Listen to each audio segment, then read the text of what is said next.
Hello, everybody, and thank you for joining us today for the Austin Community Hub and Austin Coming Together's March Hub 101.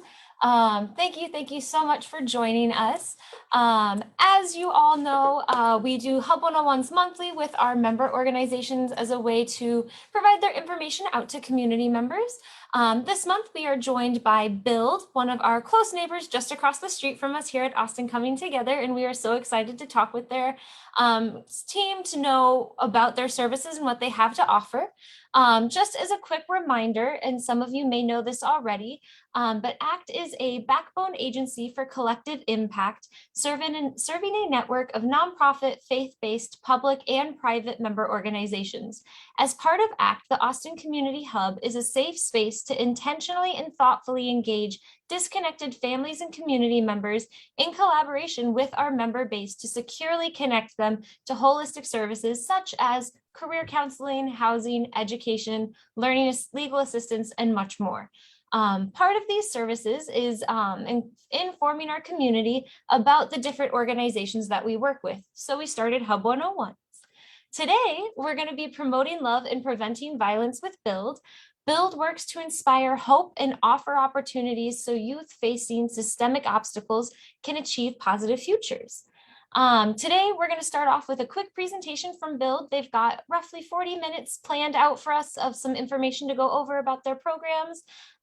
During that 40 minutes in that presentation, if anybody has any questions, comments, concerns that you would like addressed during our Q&A portion, please feel free to toss that information in the Facebook Live chat, and we'll be sure to address it at the end of the presentation. We do have time set aside for any questions, so please put them in that chat and we'll get to them at the end.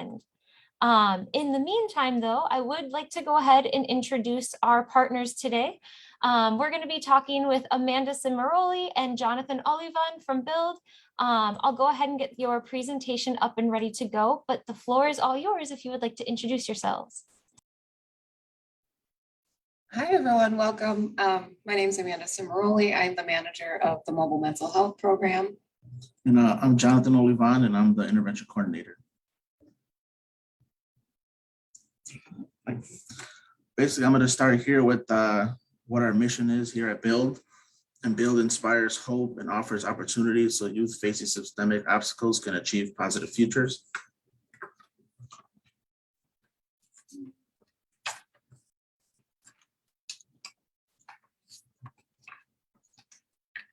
Next slide, please. Build began in 1969 with our intervention team offering gang-affiliated teens positive alternatives to the streets. In 1973, we developed our prevention services, working with kids at an even younger age to hopefully provide them services and support before they ever join gangs. And then in 1982, we expanded to our reach into the community, training residents to address the gang activity, as we very much believe it takes a community to raise a child. Next slide. And in 1993, we began our partnership with juvenile probation, and we were actually inside their offices right there on Hamilton and Western. In the early 2000s, we launched our Building's Future component, which is focused on strengthening access to college and career. And we also began our core group and cluster methodology, which allowed us to provide more intensive and integrated services. In 2012, we moved from Humboldt Park to Austin, to where we're currently at now on the corner of Harrison and Laramie. And we also launched our health and wellness component, which is focused on mental health. In 2016, we responded to spike in citywide violence by expanding our street violence intervention team. And then 2019, fueled by dramatic growth in mental health services, we launched our crisis response team, who actually respond to crises as they occur. And in 2020, with COVID hitting everybody, we actually pivoted our services to a virtual space. We also expanded our community outreach and care. Next slide. And today, we try to provide comprehensive wraparound services. We have youth referred by schools, from support staff to administration to teachers. We also get referrals from social workers, neighbors. Our street intervention team often provides referrals, as well as our crisis response team and other youth.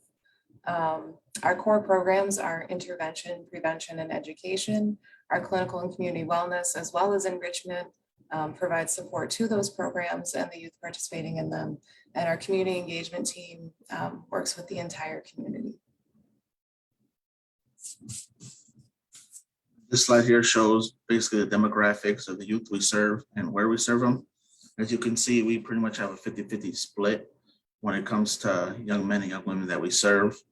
And then with us being primarily in the Austin community, we do serve majority African American youth, but we do still have a significant Latino population. In the last fiscal year, we were able to steadily enroll 1,087 youth into our program. And then we were also able to basically service 5,328 families overall.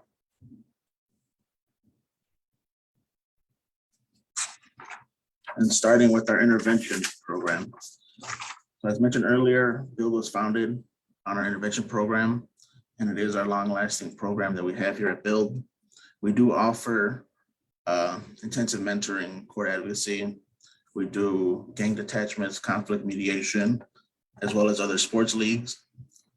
This past fiscal year, we were able to do 26 gang detachments, which is an impressive feat. If you guys would know like the hard work that goes into just achieving one. So us being able to get 26 is really impactful on the community. And then 82% of our youth that we service do not recidivate. And this is just going into our in-school program. So one of the key things about our intervention team is that we meet the youth where they're at, whether it's in the community, in the schools, or out on the streets. So one of the great things about our team is that almost all of our intervention specialists are from the communities we serve. So that builds that natural connectedness with them and their communities and wanting to see their communities prosper. And also another great thing is that our intervention team comes from similar upbringings as the youth we serve, whether it's being involved with the street lifestyle. So that street lifestyle also enables our staff to relate to the youth and speak a language that they understand and that they can relate to. That also helps to build with the credibility with us as an organization. And the youth know that we're genuinely here for them. And that's what allows us to create these long-lasting relationships with the youth and that trust. And then once we build that trust, that allows us to basically break down their walls and start creating these positive pathways to the success for them. And right here, we just got some of the schools that were located in the Austin community. We're at the Priest, Austin Career College Academy, ASA. And then we're also in Pedro Albizu Campos, the Aspira School Network, and Piccolo. And then one of the other programs that we have right now that I believe is a great program is our SCAN program. So that's targeted for youth 16 to 24 who are recent victims of violence. They either could be at risk of violence or street clique involved. And basically this program is more than just a simple mentoring program. It's about connecting youth to resources that they wouldn't normally have access to. So we do offer a lot of client support with this program as well. And we're able to help with basic, simple like needs such as clothing, groceries, transportation assistance, as well as employment assistance. So if you guys know anybody who fit this criteria, please send them our way.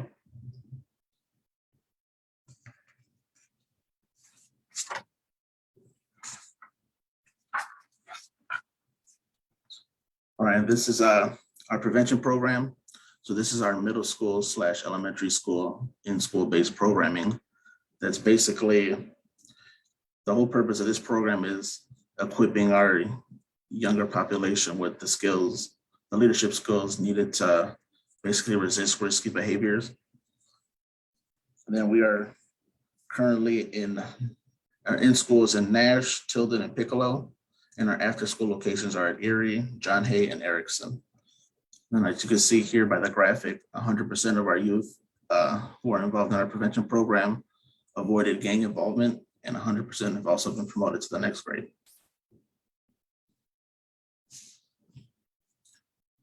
And then here, this is just more on our prevention program. I know right now we currently opened our registration for our prevention spring break camp. So if you will check our website or contact Cragen Carbone, who is the prevention manager, she'll be able to provide you with that information. I know it is a first come, first served basis. So if you have any younger kids who would like to basically engage in some STEAM programming over spring break, please contact her. I said also with our STEAM programming, it's basically science, technology, engineering, arts, and math. So basically, we want to make sure that our younger population receives a well-rounded experience. So a lot of our workshops are tailored around that and just opening their eyes to these new programs and things that just help broaden their horizons.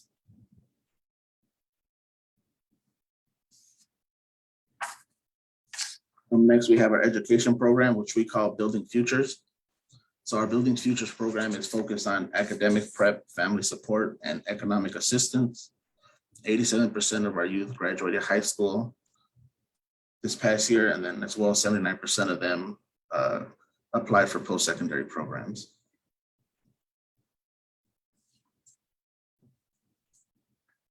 Next slide. So our education program does this basically through scholarship assistance, workplace training, college tours, workshops, and academic support. One thing we do pride ourselves on is assisting our youth through the whole college enrollment process, which can be a daunting task on your own.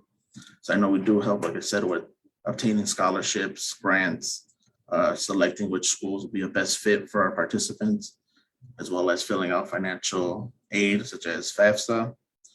We also do have one big program is the college tour. So each year, our education department takes some of our youth on a college tour, and they do in and out of state college tours just to show the youth that there's more to college than just the city colleges that they may be used to and some of the simpler options. So right now we are located in Michelle Clark, Kelvin Park High School and Middle School, as well as Phillips, Christ the King, and the Priests.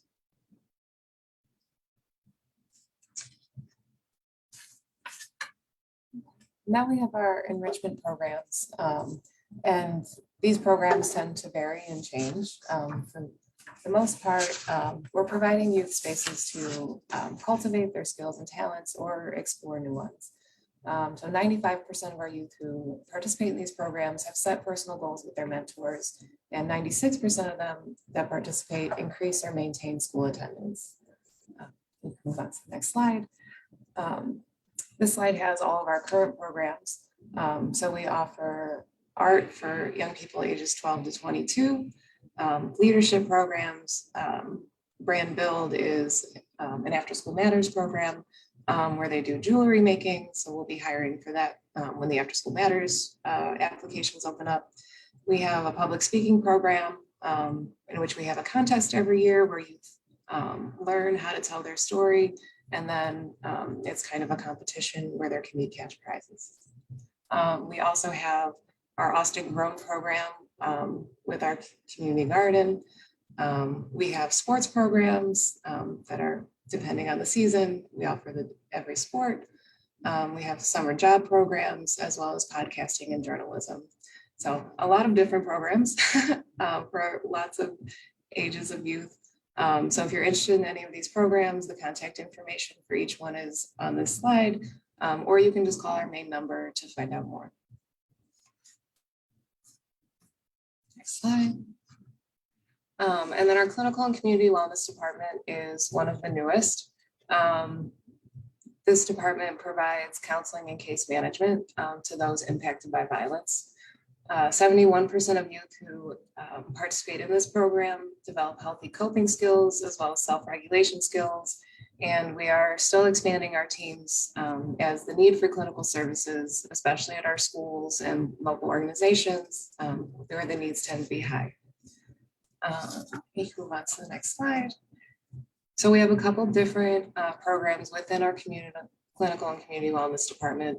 Building Girls to Women is focused on female identified youth ages 12 to 21. They are currently providing group spaces in Piccolo, Erickson, ASA, Campos, and just Campos. Okay. And these programs, this program is year round at each of these sites. They offer both mentoring and counseling for the young people who participate. And I believe they've developed the program now to include community referrals as well as like multiple year participation. Our mobile mental health program is the newest. This program was developed because we encountered a lot of obstacles in being able to provide safe spaces for young people to talk. So we retrofitted a bus to be our office space. And we currently serve the Austin and Humboldt Park neighborhoods, providing responsive services to those in mental health crisis.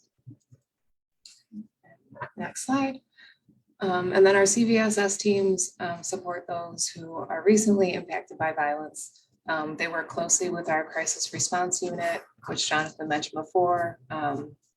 And so we have both case management, which is for any age over 15, and again, serving both the Austin and Humboldt Park neighborhoods. They provide everything from workforce development to housing services, and like Jonathan mentioned before, meeting the basic life needs, food, clothing, and Perry mentioned shelter. And then our clinical services are also part of this team. They serve young people ages 6 to 24 and their family members, again, who've been recently impacted by violence. Next slide. Yeah, so proactive, long-term integrated support and mentoring does work. This slide just basically gives you a breakdown of like the actual cost. So annually it costs taxpayers $187,765 per incarcerated youth in Illinois, while as with Build, it only costs us about $3,500 to provide services to the youth we serve. Slide.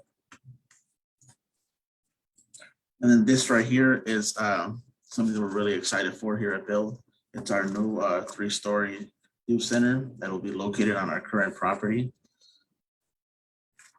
Next slide. So this is our main entrance, which will be the heart of Build, well, most of the main entrance. And the idea is to provide a welcoming space. So as you can see, there are green areas where people can hang out, especially the young people. And there will be plenty of places for our family and community members to gather as well. And we'll also have a Peace and Justice Center, which will focus on restorative justice practices and implementation. And then we will also have a training kitchen and cafe. So basically, this would be a cafe for young people to just come and relax and have a quick meal, whether after school. And also will provide workforce preparation for the food industry, as well as retail and management, because we said we're going to offer jobs for the youth to work in the cafe. So that's something we're really excited about. And we're also going to use produce from our own garden in the cafe. So it's really teaching the youth this farm to table initiative that we're trying to bring to the Austin community. Excellent. Okay, one more. Maybe one more. And this is our gym, which we are very, very, very excited for. We've expanded the size a number of times just based on feedback from youth and residents. This gym is going to be full size, climate controlled, and have bleacher seating for everyone to be able to participate and have fun. The second floor, oh, sorry, did you want to add something? Oh, yeah.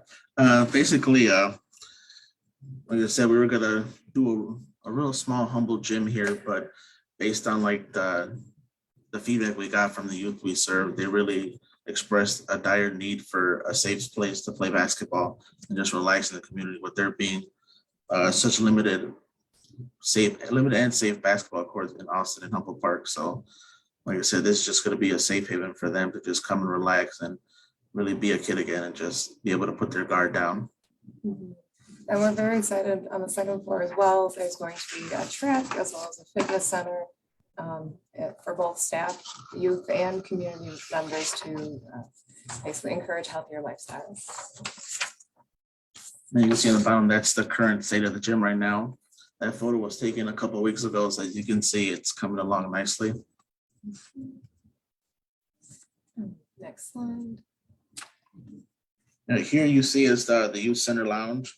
So the youth lounge is going to be an inviting space where youth could just come and decompress after school and just know they have a safe space to just interact and basically just communicate with each other as well as our staff. So we really see ourselves using this space to just engage the youth in an informal manner and just to help break bread with them and just plug them into our services. Attached to the youth center is our mental health center. So that's where most of our clinicians are going to be housed. So we thought it would be really important that our mental health services and our youth lounge were attached to each other, so that way the youth won't feel pressured, but also know that they have a safe space to go if they ever need to like discuss any of the traumas that they want to like talk through.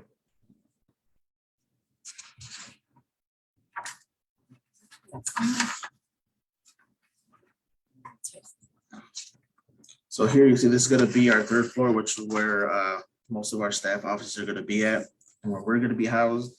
But one thing that is not seen here is going to be we're going to have a rooftop terrace and lounge. So this rooftop terrace is going to be reservable to community members to host events. And it will give you an east side view of downtown and as well as a west side view of Columbus Park. So we're really excited about hosting events there once the weather gets nice and just being able to have a space where people are able to just take in the amazing community around us and just be able to have a good time. Like I said, we're looking forward to opening our new building this fall. Like I said, so the community won't have to wait long to experience all these great services that we're trying to provide them. And we really want this to be the spot to go to in Austin where everybody feels safe and they can receive these wraparound services for themselves as well as their family. So.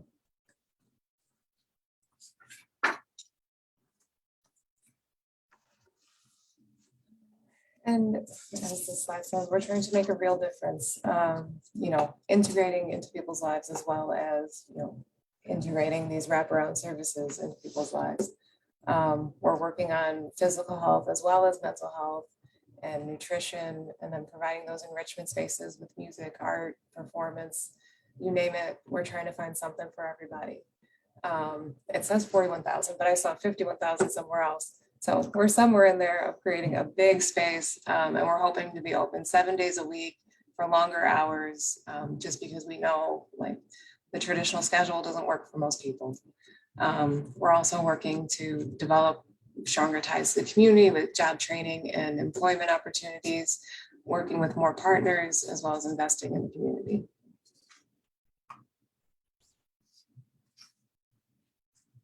Next slide.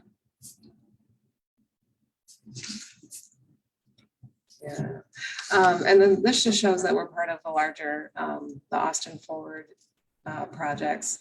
There are a number of projects going on to improve and bring more services into the Austin community. So we are a small part of a larger project. Right here, this is basically our contact information. You could reach us at buildchicago.org. We're also on Instagram, Facebook, Twitter, and YouTube.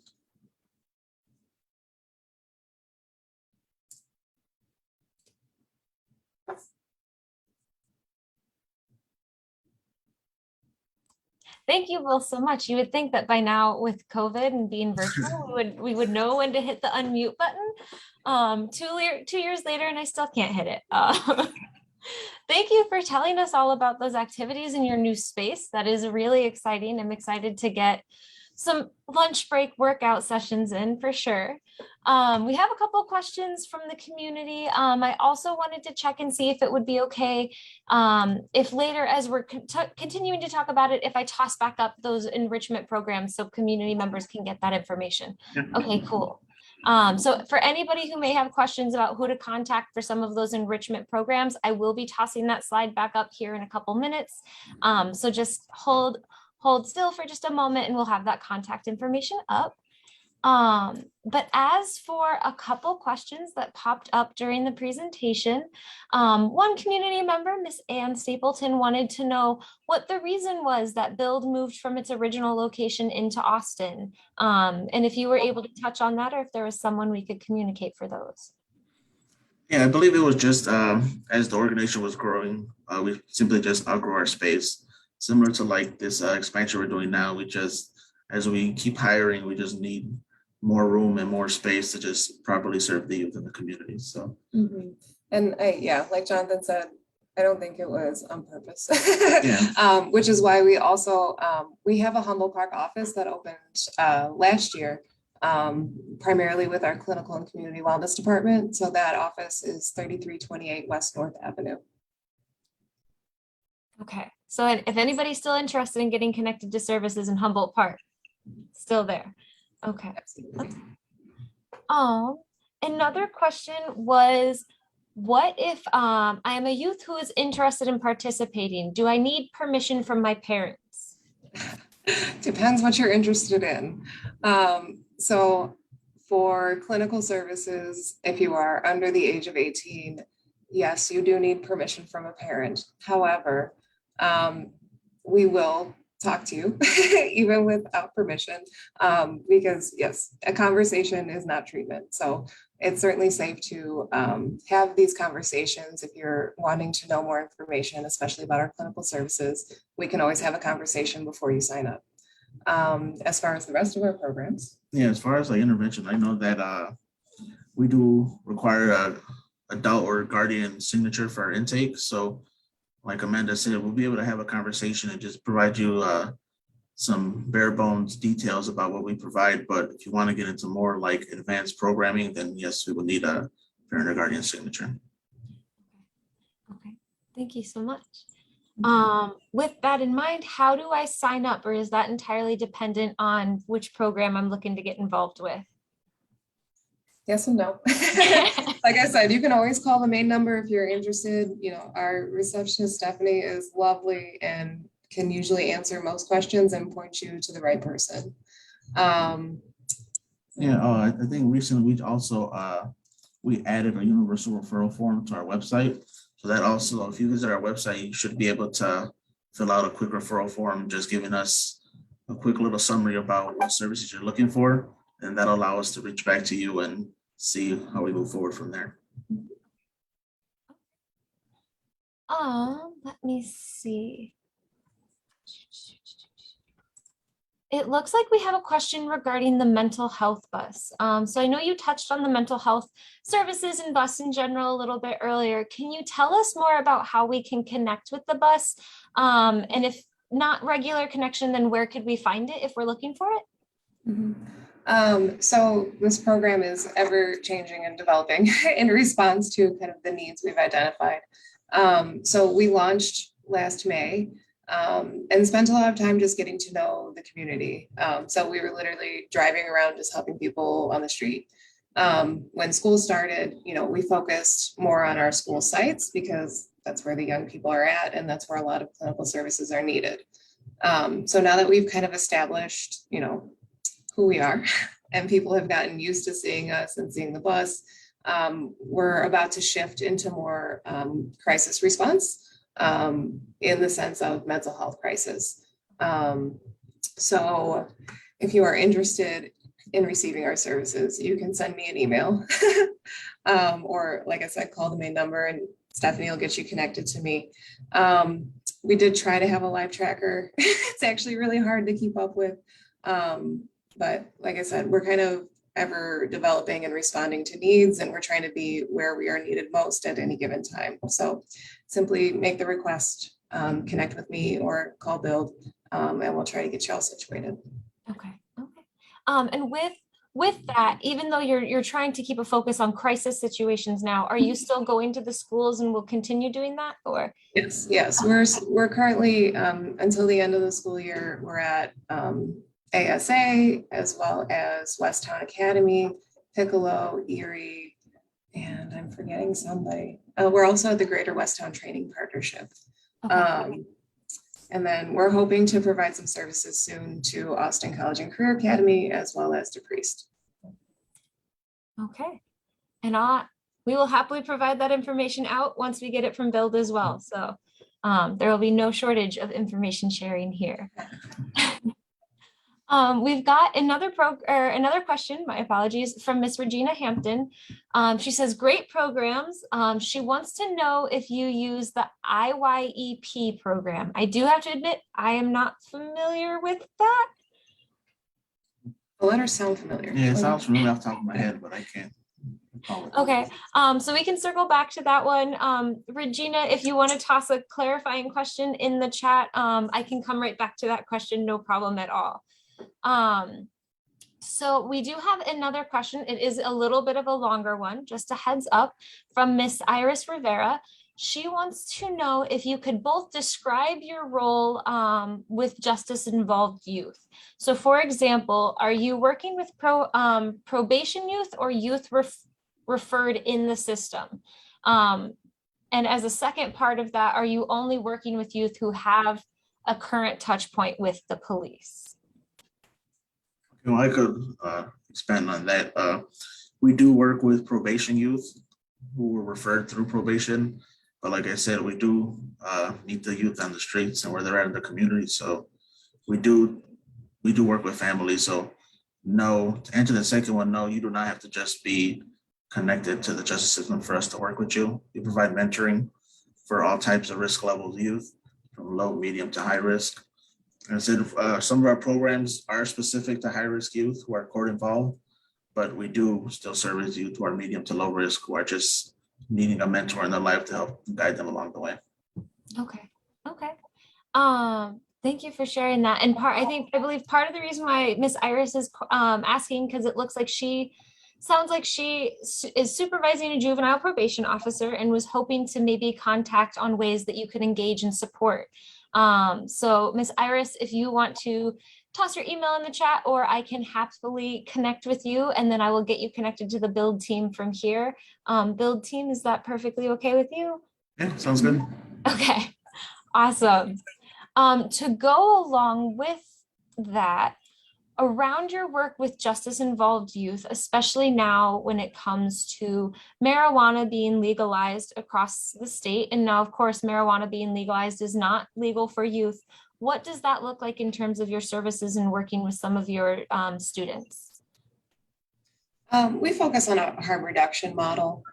We do ask that young people, keep it off the grounds, just because we do have a lot of younger youth that are often around. So we try to say, be a good example. But we're not going to ban anyone from services due to substance use. Yeah, we understand how the conversation of marijuana is changing throughout the whole country. So we're also aware of that and how prevalent it is in our community. So like Amanda said, we just ask our participants to refrain from coming smelling like marijuana on the grounds, and just make sure to set a good example. And if you're going to do it, just do it on your own time, away from Build. Okay. Thank you for that clarification. We did get a clarification on our other question from Miss Regina Hampton regarding the IYEP. She said it's specifically referring to youth or employment for youth 16 to 18 or 16 to 24 years old.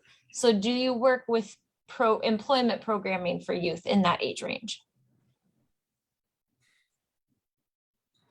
So I don't think we have like a formal program with IYEP, but we do assist the youth with obtaining employment, whether it be through resume building, workforce development. I know we plugged a lot of youth through employment through West Town and their program they have there. Mhm. I said, but our specialists do a real good job at plugging our youth to employment because we know like it's important for them to make their own money and keep them off the streets during those like at-risk hours and to keep their mind preoccupied. So Yeah, and especially during summer, we have after school matters programs as well as One Summer Chicago. And I know we have another program that's relatively new, but similar to after school matters. And then it's just depending on the program itself and who's running it. That'll determine what age range they accept. yeah, so throughout the year we do have several like workforce programs that come to us. So I know we had a relationship with Revolutionary Workshop, which is a construction program that helps youth get certified and understand about like carpentry and metalwork and stuff like that. So like I said, there are opportunities throughout the year for us to assist our youth with employment. Let me go ahead and toss up.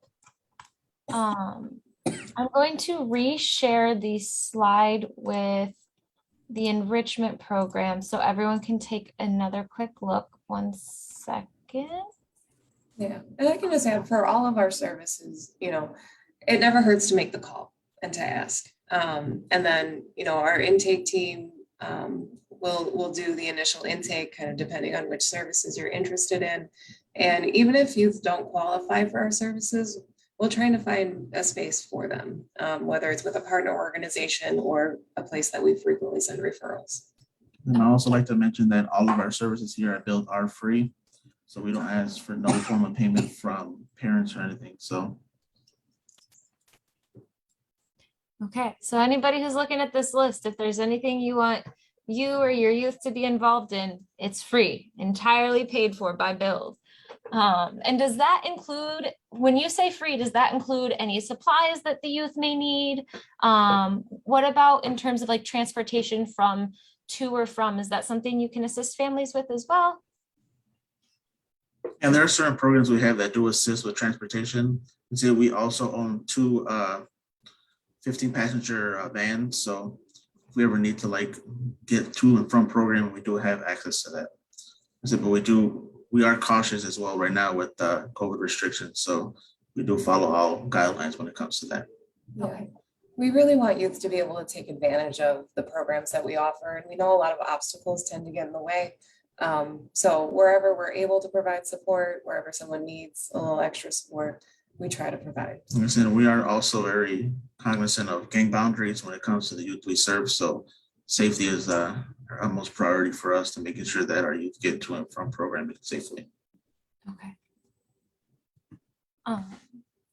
So since this slide is up really quickly, I do want to pinpoint if anybody needs contact information. It looks like you can find it in the last bullet point of each one.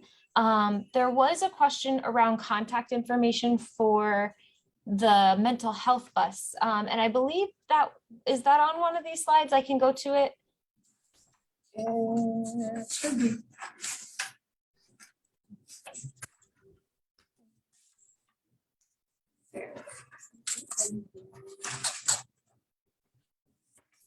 Yeah, your number's on there. Yes, my current phone number is on there. All of our Build emails are just our first and last name at buildchicago.org. Okay. And it looks like I was able to pull up the slide. So for anybody who's looking for the mental health bus number, we've got it down here. And then as Amanda said, her name and the information regarding the mental health bus is right here as well. So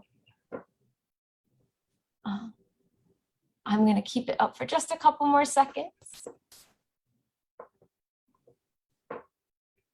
Okay, I am going to stop sharing. If for any reason you weren't able to get that contact information and are looking for it, please don't hesitate to reach back out and we can pull that for you. Are there any questions are there any other clarifying pieces that you on the Build team would like to add in?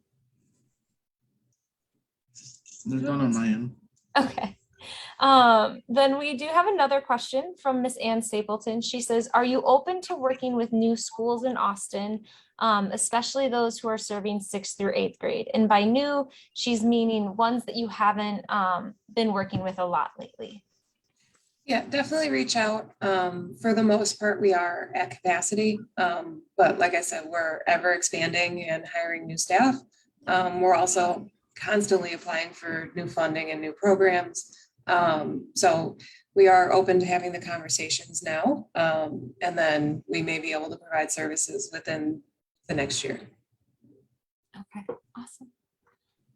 So then, yeah, if you're interested in connecting with the Build team again, please feel free to reach out to me here, Janelle Martin at the Austin Community Hub. I'm tossing my information up here shortly, and then I can get you connected with the Build team, no problem. We do have a couple more questions, if you're open to them. Sure. For the mental health bus, one of the questions wants to know, when it comes to mental health, does that include trauma-informed services? Absolutely. In fact, we operate under the assumption that everyone has experienced trauma. So that's at the foundation of our work, whether people are coming in for anxiety, depression, whatever they say they're coming in with, we always try to provide that trauma education in addition to whatever they came in for. Okay, perfect. Let me see, I think that is all the questions we have for at the moment. I'm going to do one last quick call. If anybody has any questions, please feel free to toss them in the chat. While we wait for that, though, I do want to do a big thank you to our partners here at Build. You have been wonderful. The programs and services you offer are incredible. I'm so excited to share this out with the community. Hopefully get some of our youth involved in those. And again, if you're looking to have your youth involved in any of the programs, all you have to do is call Build's main line and they'll walk you through the process and look at what programs you might be interested in. In terms of our next Hub 101, I do want to go ahead and share next month, we'll be joined by the Westside Learning Center to enrich lives through education. So as some of you may know, the Westside Learning Center is an extension of Malcolm X College. And we are welcome enough to have a great partner over there. So they're going to tell us all about the services and programs that they offer through the Westside Learning Center via Malcolm X, and how you can get connected to those. It will be Tuesday again from 12:30 to 1:45, April 19th. If you are any questions, comments, concerns about that Hub 101, please feel free to reach out to me, Janelle Martin. My email is at the bottom of this flyer and my phone number is there as well. Again, if you're interested in the Hub 101 or connecting with Build, shoot me an email and I will do what I can. So I am going to stop shamelessly plugging our next Hub 101 and do a quick final look. So it looks like we've got one final question, but it's a quick, easy one. Miss Ann Stapleton just wanted to re-meet you both. So if you can both just quick reintroduce yourselves to everyone, your title, and maybe saying your email out loud, like letter by letter, and then we can go. Oh, letter by letter. Okay. not the whole, if you don't want to spell the whole thing out, that is fine. No, it's okay. I just have lots of letters. So I'm Amanda Cimaroli. I'm the manager of the Mobile Mental Health Program. My email is amandacimaroli@buildchicago.org. Then I'm Jonathan Olivan, and I'm the intervention coordinator at Build. My email is JONATHANOLIV as in Victor, AN@buildchicago.org. Thank you both again so much for joining us today and for participating in this. I greatly appreciate it. I know the community appreciates getting to learn about your services, and we are so excited to connect you all. Again, if anybody has questions, comments, concerns, feel free, reach out, and we will get you connected to Build or the Austin Community Hub. Thank you, everyone, and I wish you all the best. Thank you. Thank you for having us.